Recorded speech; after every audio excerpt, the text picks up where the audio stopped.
So if it ticks 7 out of 10 boxes, you Yep. should make an offer. Mr. Andrew Morello, Mr. welcome Moxham. to the Moxham Mindset. Glad to be here. What a privilege. Mate, what a pleasure to have you here. Fantastic. Thank you so much for your time. You're an extremely busy man, so very grateful for the time that you're going to spend here today. My pleasure. You had a big impact on me when I met you via the Entourage, which I want to talk a little bit about today. Great. It was my foray into new business ownership, getting some people outside the real estate industry to look at what I was doing, and it was a wonderful year, and it really set me off on a journey that actually I didn't expect, which has been wonderful. But we'll talk more about that. I want to talk about a few things today. You're a man of many hats. Yep. I mean, entrepreneurism these days, it's such a it's such a big word, and a lot of younger people thinking they want to become entrepreneurs, and it's all over social media, and a lot of people talk about it. You have well and truly conquered that, and it seems from a very early age. Yes. Can you tell us, the listeners? Can you tell the listeners a little bit about yourself from an early age? Is entrepreneurism in someone's blood, or is it something, do you think, that someone can learn? Great question. I was very blessed to learn via osmosis. I still think to this day, and as you know, our mantra at the Entourage is that entrepreneurialism and business ownership is a skill, not just, it's not just in your blood. But Yep. I was very, very lucky that I came from generationally, growing up in my father's service station, 8 years old, pumping petrol, watching him run, an old school Amico back in the day, then BP service station, then Caltex as he had.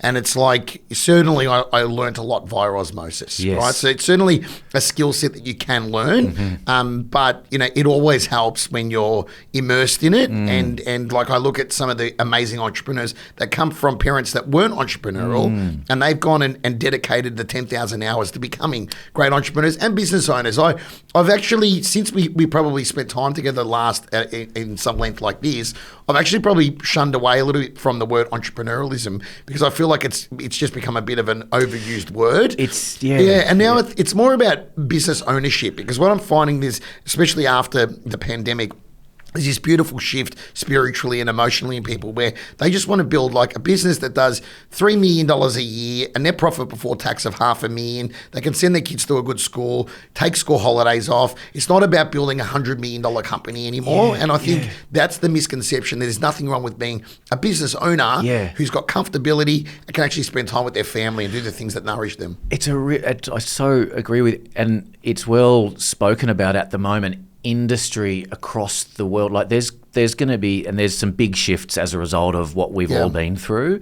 and a big shift and they're calling it the Big Resignation. This year, of a lot of people. Exactly that. It's like, what is important to us in life, and maybe less trust for big industry and more trust for the business owner and for the person that is, living and dying by the sword. And for the listeners, I'll ask you to talk a little bit about the Entourage and what it is, because it was just a wonderful journey for me there. Wonderful. And it is really, as you call it, it's the sort of the candy store for business owners. Tell us a little bit about what the Entourage is. Yeah, fantastic. So we've been around 13 years now. I've been there since the beginning with Jack. So I was one of the initial investors in the business as well. And so I believed in Jack's vision around the fact that we wanted to empower entrepreneurs and now business owners. We've even changed our mantra and mission around that as well, to give them the skills that they need in order to achieve the things that they want to achieve, to spend more time with the people that they love.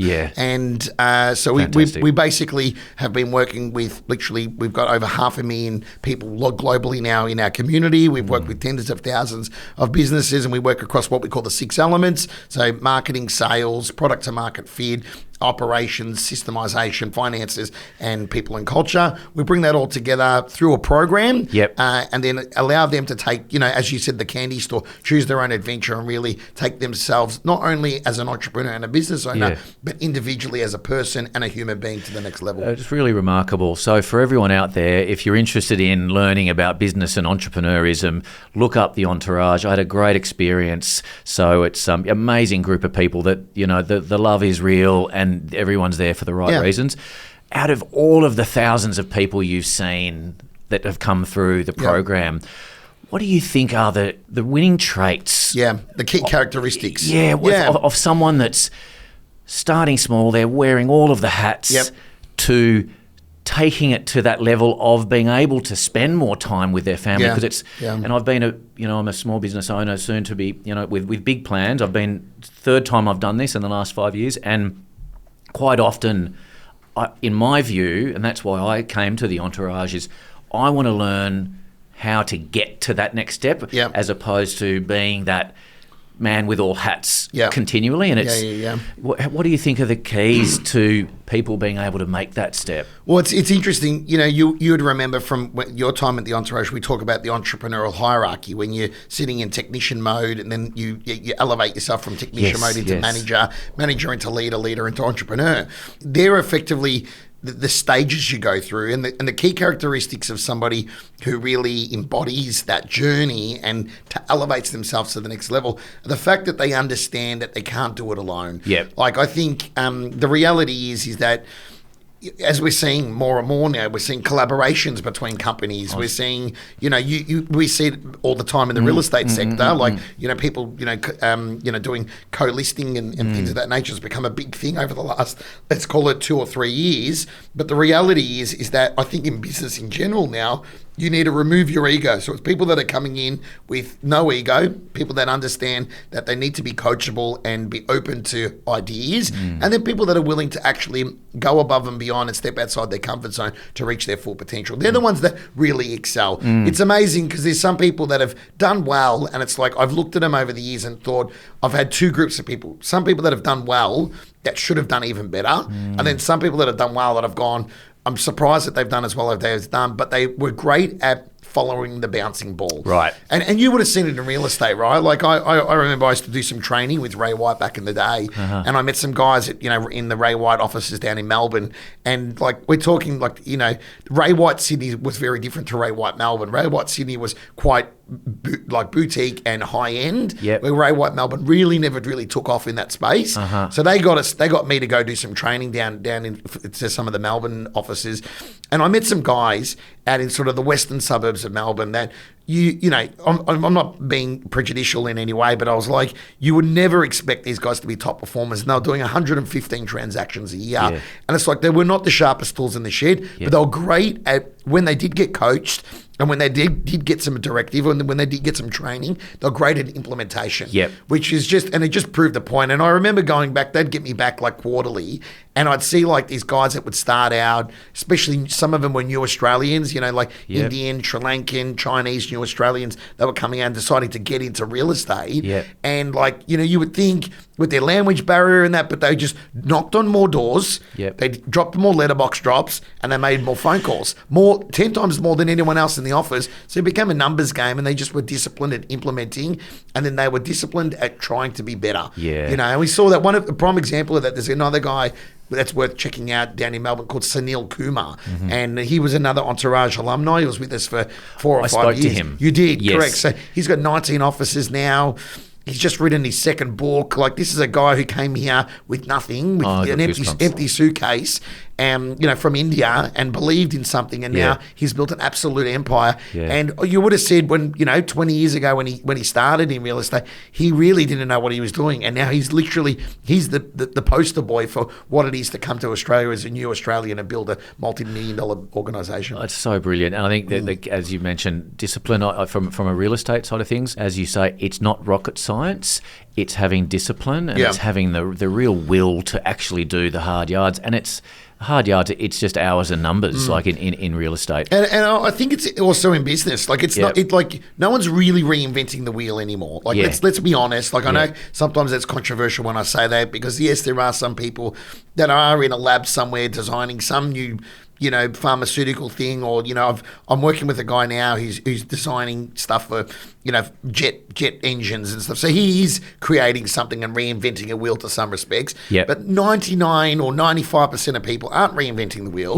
So it's a matter of like learn from, the people that have been successful. Look at, the people that, like e.g. the Mark Bourises, the John McGraths, in your space, the commercial space, you're a top performer in your space. If I was getting into commercial real estate, I'd go, okay, I want to check out Jeff Moxham. He did really, really well under a branded model. Now he's going out on his own. He's going to do really, really well there. So if I'm a young commercial agent, even whether or not I'm in a branded model or not, you would be someone I'd be keeping an eye on, right? And that's the characteristic of someone that goes, okay, I'm going to look at that. And I was very blessed, obviously, as you know, having Mark as a mentor for, 10 plus years, having John McGrath as a mentor for 10 plus years, Jerry Harvey, Janine Ellis, a lot of these, top performing people I was surrounded by the last, let's call it 15 years of my life. And there's that osmosis, right? So like, if you're not lucky enough to be able to go and sit in their office and chat with them on a weekly basis, then pick up their book. Read their book, listen to their podcast, watch a YouTube video, watch something they did 15 years ago, see how much they've grown in the last 15 years. There's so much great stuff out there, isn't there? I want to talk a little bit about that and your relationships with these wonderful people. What's your view on partnerships for businesses wanting, with big plans? Yep. And, as you said a minute ago, hard to do it all on your own. Yes. What's your view on partnerships and how do they work? Do they don't work? Look, I've always had partners, Yep. so they work for me. Yes. My brother had partners, it didn't work. Then he hated partners, and now he's got partners again. It's working really, really well. There would be top performers in the real estate game with Jallis Craig down in Melbourne. My brother would be, their offices would be some of the best offices in the network and, Yes. and nationally now. Yep. But it definitely does come down to what I would absolutely fundamentally bring it down to is an alignment of core values. Yep. So I don't think it's the industry. I don't think it's the business. I don't think it's the individual. I think it's got to be a reciprocation of core values. Now, a couple of other things on that with partnerships, I think, and you'll remember from the stuff we used to talk about at the Entourage, that I think good partnerships need to have a visionary and an integrator, and then have a really good symbiotic relationship between the two. There's a really great book, if you are going into partnerships, by Gino Wickman, Rocket Fuel. Yes. Yeah, which I know you've read. Yes, I think I remember. Did I tell you to read it or Jack? At the Entourage. At the Entourage we did, yeah. So that's a really good book for you to understand whether or not you're in the right partnership, number one. Number two, I think you need to go into a partnership realizing it's like a marriage, and like any marriage, some are going to be good, some are going to be bad, and you need to have the difficult conversations up front. Like, you look at divorce rates are so high now in Australia, and people think it's such a bad thing, but you look, a lot more amicable divorces. Like, I have friends that are in divorce law, and they said, ironically, people are either really amicable about it now, or it's a disaster. And if I asked him, what do you think the fundamental difference is? And he goes, generally what happens now with a lot of marriages is there's a very clear understanding from the outset of what somebody's going to do or what someone's dreams and goals are. And at the start, you might be aligned. And so, like, I make a joke. I always say to my past relationships that I've ever been in, I make a joke. I go, when we've broken up, I've said, what about Section 52 of the Fair Traders Act, misleading and deceptive conduct? Did I ever mislead or deceive you? And I make a bit of a joke with them, and they chuckle. They do. And they turn around and they say to me, you know what? You're exactly the same person you were the day I met you, just we've gone on different paths. Yeah. And I'm friends with every girl I've ever been with. I'm friends with all my past relationships, and they're still friends with my family. When my mum passed away a couple of years ago, they all sent flowers. When my dad was unwell last year and had a heart attack, they went and visited him. It's like, it doesn't need to be unamicable. And it's the same in a business partnership. If you have some really clear, honest, upfront conversations up front, and then you don't stray from that. It's different if you decide that you're going to be a completely different person. But if you stay who you are all the time, whether or not they like it or not, they can't blame you for it. Yeah, 100%. And working out what you're not good at. Correct. And it's got to be the piece of the puzzle that sort of, improves complementary. you. Yeah. Correct. Complementaries. And that's that visionary integrator. Yeah, awesome. Yeah, that's I must read that again, if somebody is going to do, go into a partnership, look at that a Rocket Fuel before you do it. So read that. Second thing you should do is do a DISC profile. So I don't know if you remember, we did DISC profiling. So that's a personality test. You can get it online. Obviously, it's something we teach at the Entourage. But DISC, I'm not going to go into the detail on it today. I'm a DI at work, but then I also did one for when I'm at home. I'm an ID when I'm at home. So D at work is someone very direct, somebody who wants to make magic happen. Let's get it done. 20 minutes standing up, Winston Churchill meeting to change the world, right? Yeah. And I is someone very inspirational and very easygoing and happy to just go with the flow. It's interesting, when I did it from home, and when you do a disc profile, I always recommend to people, do one for your personality at work, do one for your personality at home. When I'm in a relationship, I actually prefer my partner to tell me what to do. Like when I want to know on Saturday that we're going to this party, I've got to go pick up the cake, or I've got to go pick up. That's your time to relax. Correct. I don't want to be telling. I don't want to be telling anyone what to do. I want my partner to tell me when I get home. This is what we're doing. We're going for dinner tonight. 100%. You got 45 minutes to get ready. I'm like, great. Let me have a shower. Let me chill out for 20 minutes. Have a wine and let's go. Right. 100%. So I enjoy. So it's interesting. And that's why a disc profile is really good, especially if you're going into a business partnership, to understand what is your personality traits for at work and see if they do complement each other. The only thing I will say on that is I have had business partners in the past where they were exactly like me.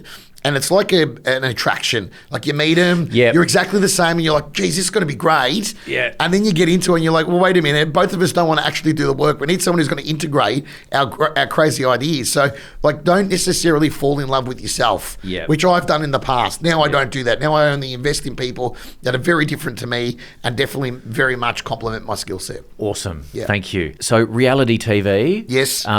So you won the first... Original Apprentice. You won the first original Apprentice here with Mark Bouris. Yes. I actually, funnily enough, when I won, lived right on top of where these studios where we are today. This is where Mark put me originally. Yes, he did. You're kidding. He did. Really? It was here, really? This is his apartment block. Yes, So he put me upstairs. Yeah. And so this has got a lot of memories, this place. Yeah. I literally was a 23-year-old moving to Sydney, just won $250,000, just started being, BMW just sponsored me and given me a convertible. I was living the dream. Oh, that's amazing. And this is where he put me. Yeah, wow. Yes, I was upstairs. But I think it's just a fascinating story, and it's so interesting. So a bit before that, so you won $10,000. So your first sort of real business, $10,000 grant. And the story. I like that. And it was an under 18s drug and alcohol free dance parties. Correct. My dad thought I was crazy. Yeah, and so. So from all the involvement you have with businesses today, and it's very, very super successful, your own many to note a few. Looking back on that, from a young person getting into business, anything that you could remember from that, that you could say to young people getting into business today, that you learnt sort of what to do and not to do? A couple of things, and I'm apologising for my language up front. So when I was 15, 16, I went and watched a guy named Nick Lynch, who was a real estate trainer. I was like 15 years old, and I convinced my mum to let me have a half a day off, and I went in my school uniform. And Nick Lynch was a real estate trainer from Harcourts, New Zealand. He'd started Harcourts, New Zealand. I don't know where he is today. I saw him speak at ARIC about 10 years ago as well, but he sort of went off the grid. But he was very good. And I went there in my school uniform, and he sort of picked on me because, like, here's a kid in his school uniform in a room full of real estate agents at the Moonee Valley Racecourse. And he said something very funny. He said to me, he was talking about getting listings and being a bit different. Like, people go and get 5 agents in when they're making a choice on who they're going to sell their residential house with. And he goes, you all look the same. You all wear a dark suit, white shirt, red tie, drive a black BMW with cream interior. You all got the same pre-listing kit. You all got the same fees. You all use the same marketing. You need to do something different. And he said to me something, he said to all of us, he goes, dare to be different, dare to be a dickhead.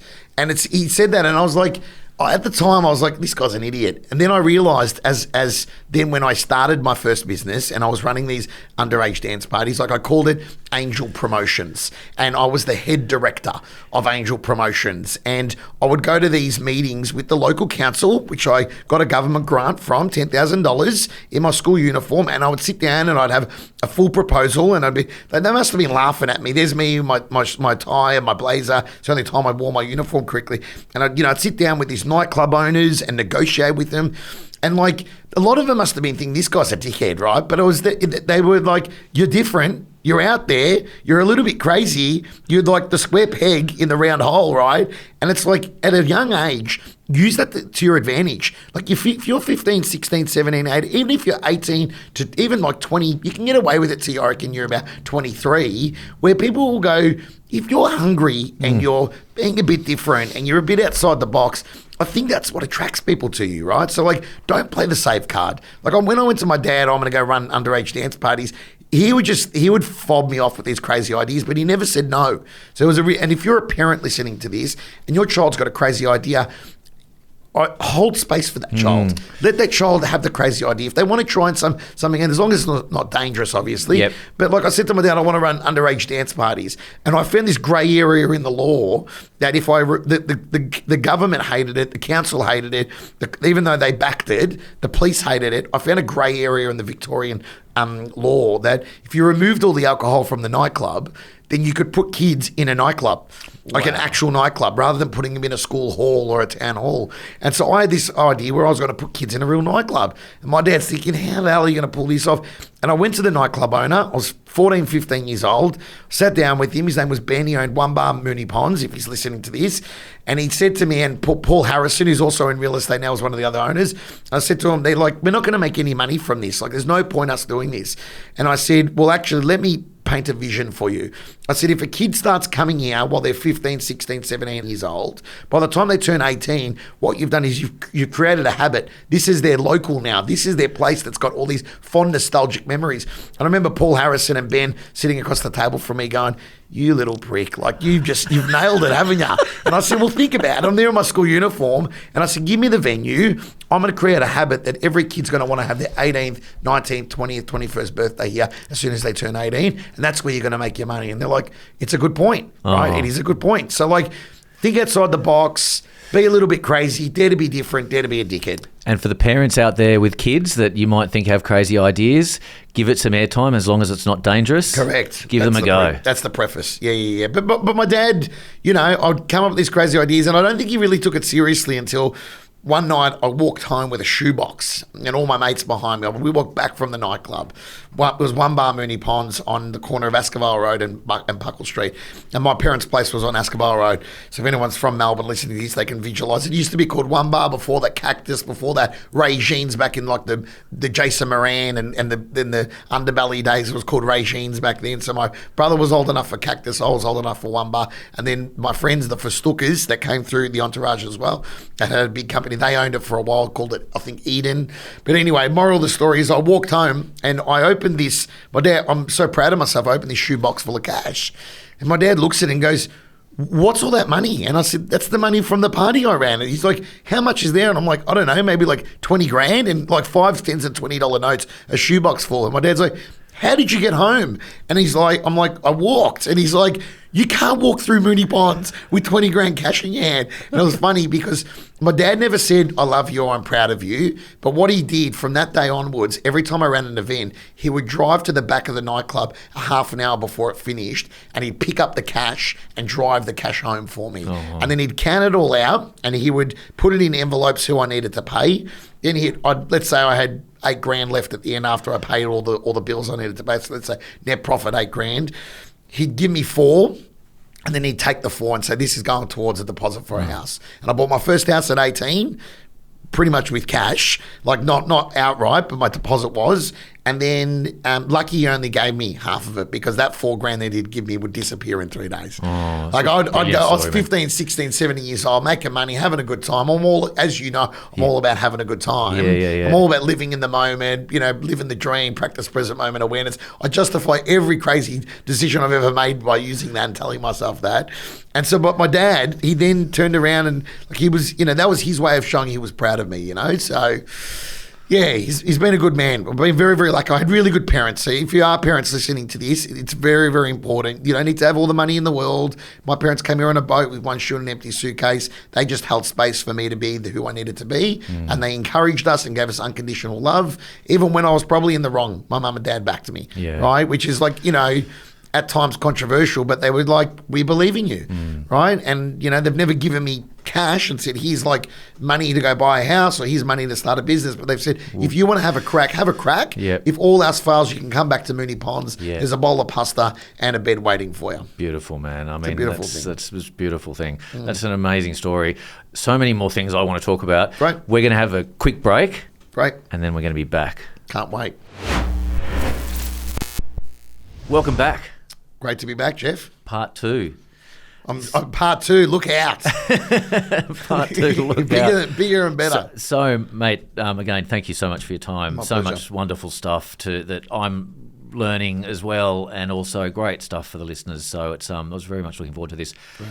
We finished part 1 on the beginning of your sort of entrepreneurial journey, which really started when you were very young by the sounds of things. Yep. But from the first business, successful business, and the grant from the council, Yep. Underage sort of entertainment events, dance parties. Am I right in saying the next really big step in your journey to be where you are today was that with the reality TV, and was there anything before that? Yeah, or so my real that? estate career certainly set and real estate's great like that, and you can relate perfectly to it, that it really sets a great foundation for life. Yeah. You learn very quickly input equals output. You learn very quickly that discipline gets you results. So you learn very quickly about upskilling yourself. So I was lucky that I started my real estate career at 18 in Williamstown with Adrian Butera, Compton and Green. You might listen to this. He's X-Ray White head auctioneer for Australia. So,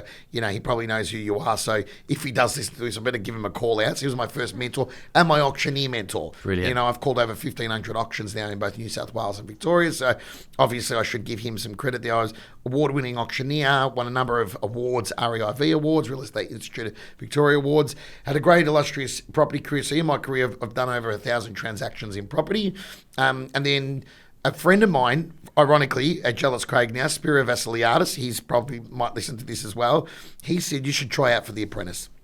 I was 23 years old, and he's like, you should try out for The Apprentice. I said, mate. First one, and it was the first one too, wasn't it? That was the first Apprentice, correct. Yeah. So he'd seen it advertised, and there was like 10,000 people trying out for it. I said, mate, look, I don't have time for this rubbish. I literally said that, and he's like, no, just go give it a go, bro. I've done here's the application form. We'll take you this. I'll do it with you. So we did it. Anyway, we went through the sort of 6-stage process of getting onto the show, and I was like, they had the top 100 in Australia, then like the top 100 in Victoria, then top 100 in Australia, then I got onto the show and made the top 12. Was there video for the initial application? No, it was in person. So it was in person. It was in person. They did it state by state. Yeah. And I remember it was at the Rendezvous Hotel in Flinders Street, Melbourne. I'll never forget it. I just listed a property at 7:30 in the morning, an appraisal that I'd done the night before. Like I was doing 75 to 100 transactions a year. So I was a top performer. We're grossing GCI over $1 million in an area where average, commission was 12, 15 grand. So it wasn't like I was working in Double Bay, earning 50 grand commissions. And the rest. And I was busy, right? I was busy, like literally busy. So anyway, I rushed to this place, and then we got there, and then they said, you made it through the next stage, you made it through the next stage, you made it through then they had to do a psychological test. Then they said, oh, you made it to the top sort of 100 now, we'll let you know. So it was like a 6-stage process. Over what period of time? A couple of weeks. And so then, intense. Pretty intense. And then I get a call, and it's interesting because people were like, why are you called Morello on the show, not Andrew? And it was a funny story. So 12 people got selected, and one of them was also named Andrew. Here's a funny story. It's a true story. Mark can back this up. So there was 2 Andrews. So they ring me and they go, would you like to be known as anything other than Andrew? Andy, Drew, because we've got 2 Andrews. And I said, well, ironically, I've grown up being known as Morello. Nobody actually really knows me as Andrew. Like in the world that I live in, everyone knows me as Morello. Even other Morellos call me Morello. I'm like the Morello of the Morellos. And they said, well, do you want to be called Morello? So I'm like, okay, great. And it's worked out great for branding over the years, hasn't it? So it's like Morello. And it's Morello and auctioneer at the time, because I was trying to focus more. I was trying to build a what Cooley's has built in New South Wales. I was trying to do that in Melbourne at the time. So I was still listing and selling real estate, but my real aspiration was to be an auctioneer and to build an auctioneer business. Anyway, got onto the show. And was Mark in all of these? No, we met Mark once we started. Once we started. So it was selected by Fremantle Media and a casting agency and all that sort of jazz. I think Mark had input at the final level, like at the final 12. He was like, because he paid the wages, plus it was somebody working directly next to him all day, every day. So like, obviously you got to make a choice. You're going to have to like this person. They're going to need to be partially an integrator for you, right? Yeah. So anyway, Mark, I get the call, you're on the show, great. So when we come to Sydney, we start the filming at 14A Bunya Parade, which was Jack Singleton's house, or John Singleton's house, one of the two, Bunya Parade in Coogee South, which just got sold to Fred Shabasta from finder.com.au. And I texted Fred, we're mates, and I said, you just bought the house that I filmed The Apprentice in. And I'm sending him clips from The Apprentice on YouTube. And he's like, F off. He's like, we need to have a party here and celebrate that. I'm like, I'm happy to have a party anytime, Fred. So he's a good friend of ours and a good friend of the entourage as well. Anyway, moral of the story, get on the show. The Andrew guy's not there. He's not there. So I'm like, oh, now I'm Morello. Anyway, I'm out. Like, then I win, and it's like a year and a half later, I'm in the Ivy one night at like level 6, and this guy comes up to me and he goes, bro, I'm the other Andrew. And I said, what do you mean? He goes, I'm the other Andrew that was supposed to be on the show. Anyway, I don't know if he listens to this, but I think the story is that his wife didn't, like, I think they were either just got him pregnant or something. She didn't want him to go on the show. So then they ended up having to ring in the person, look, the 13th man, literally. Like, you talk about the 13th man in cricket. They brought in the 13th man to take his spot. Oh. Yeah, that's it. So wow. that's why I'm Morello on the show. Wow. Yeah. And so... what a journey! And was a journey, so was that a big turning point in your career? And obviously you worked very closely. So part of that, you worked very closely with Mark in post show, but that relationship went on for many years. It did for 10 years very closely, and obviously we still have a great relationship now. But it's interesting. Mark got asked. We would speak at a lot of conferences together. They'd do like sort of like a master and the apprentice sort of feel. So I'd come and speak in the morning, then he'd finish the day, then we'd do like a Q&A at the end. And somebody asked a really interesting question of him once.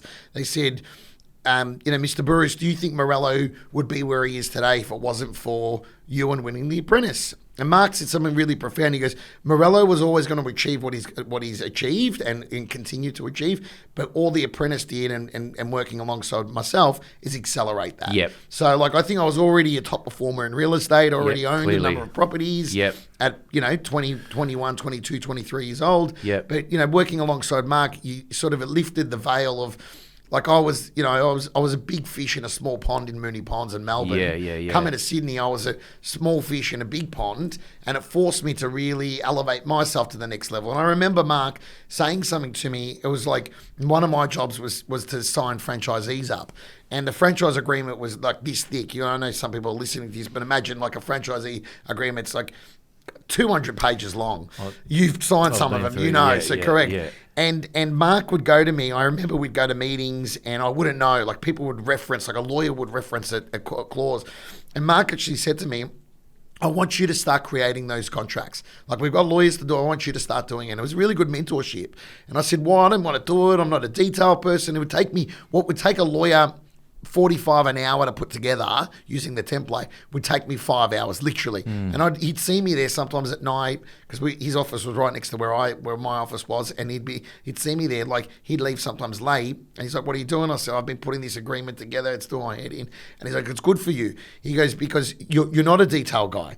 And he goes, "You need to work on your weaknesses. You need to play to your strengths, Morello, but work on your weaknesses. And your strengths are that you the 25-year-old whippersnapper who's working alongside me, who's sitting in these massive board meetings and being exposed to it all." But he goes, then when somebody challenges you about the detail, you don't know it. And he goes, like, he gave me good hard truths. He goes, you're a one-trick pony. Like, he goes, you know how to smooth over a room and win. I could send you anywhere and you could win anyone over for me or win anyone over for the business. But he goes, can you back it up with some detail?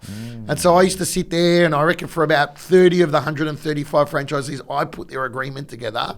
And I still remember sitting there one day and this accountant and this lawyer trying to drill through us. They always try and push back when they're buying a franchise. Oh, we want this taken out out. We want that taken out. And I'm like, you mean Section 14, Clause 3, Section line C? And they're like, Mark just looked at me, and there was another guy, Brad Seymour, another guy, Daniel Carini, just looked at me and went like, what the fuck? They went, they just went like, how do you even know that? I said, mate, I have read this thing back to front now. Back to front. I said, you bring anyone in here, I will school them on exactly how to work this agreement. That's so awesome. Yeah, it's a good mentorship. Yeah, and such an important part on my journey, and you know, just being.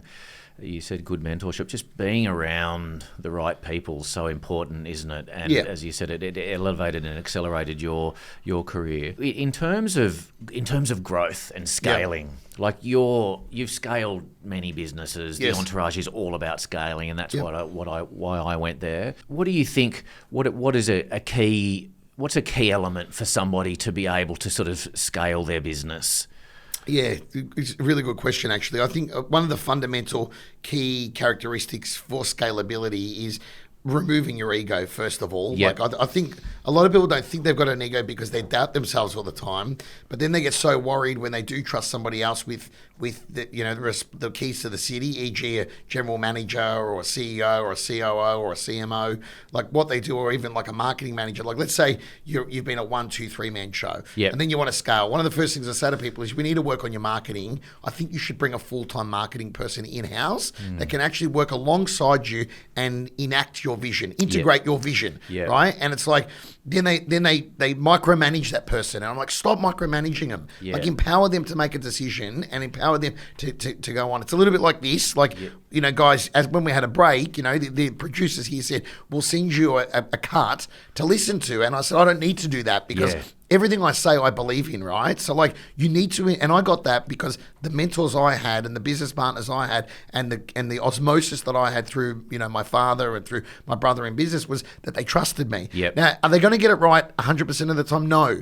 But I tell people it's called the 7 out of 10 rule. And I learned it when I sold 1,000 properties in real estate. I used to say to potential buyers, before they would look at properties, I'd say if it ticks 7 out of 10 boxes, you should make an offer. You should make it, because it's never going to tick 10 out of 10 boxes. No one's ever going to do it exactly as good as you can do it as the business owner. If you want to scale your business, let go of the outcome, embrace the uncertainty of life, and learn that you need to empower the people around you and elevate them to the next level. It's brilliant. It's like perfection versus mastery. Correct. Correct. I've been, one thing, a big part of what I've been really interested in over the last 5 years, and a big part of that was what I sort of journey I went down with the Entourage. The whole power of our thoughts and our energy and, you know, visualization, and I've become very interested in that subject, and I'm deep in it at the moment.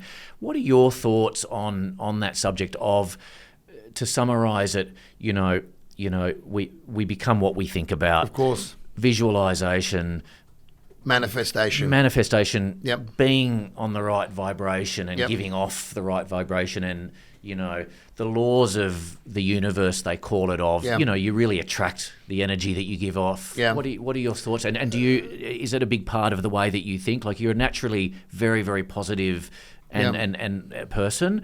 Has that a skill set that you've spent time developing? Massively. So I still remember. Like I would have spent over my lifetime. So let's call it from Nick Lynch Day. You know, like I paid to go to that course. It was like $500 for the day, right? And I was 15, 16 years old, right? From the Nick Lynch to going to spend, 3 days with Deepak Chopra. And been dropping 25 grand on that. Going to do Unleash the Power Within with Tony Robbins. Going to do Date with Destiny. Flying to America and doing courses there. My most recent thing I'm doing is Vedic meditation with a guy named Nico Plowman. If anyone wants to check him out, he's based out of Surrey Hills as well. Like I do Vedic meditating now.